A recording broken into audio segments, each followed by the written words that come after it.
The system that we have right now, the financial architecture, it protects the core, the center of that system, which are the people at the very, very top, and then taxes the edges. It protects the incumbents and socializes the losses. And it makes it very, very hard for people to catch up, especially once we get to this point where we have such a chasm and such a wealth divide and a disparity between the haves and the have-nots, because the working class feels like they played by the rules, they worked really, really hard, they got the degrees. Where is the sense of empowerment economically? Where's the prosperity that they were expecting? It's not there, but they see it.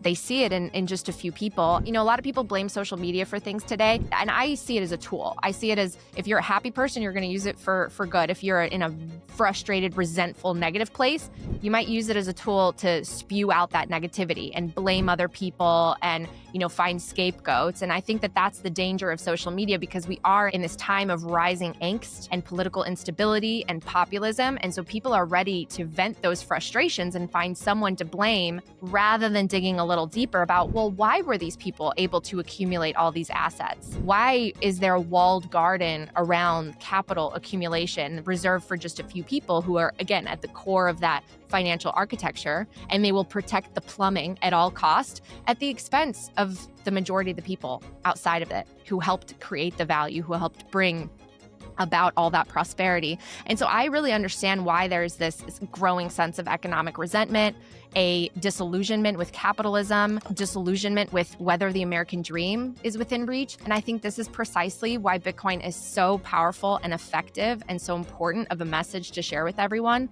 because the thing that would help the average person the most is being able to have a seat at the table of capital accumulation, of economic empowerment. And there's no form of capital, no form of money that's easier and more accessible to everyone, no matter where they are, than Bitcoin, right? It's not easy to buy a fraction of a beachfront property that will hopefully appreciate, you know, in Miami or something. It's not easy to maybe be in the developing world and purchase shares of Apple stock, but anyone, no matter where they are, can take whatever fiat currency they transact in and start to accumulate little bits of Bitcoin that no one can inflate, no one can debase, no one can take from them.